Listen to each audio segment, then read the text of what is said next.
दुनिया की सबसे छोटी नदी। दोस्तों, अमेरिका में बहने वाली रो नदी दुनिया की सबसे छोटी नदी है।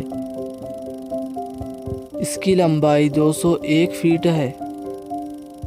इसका नाम Guinness book of world record में शामिल है।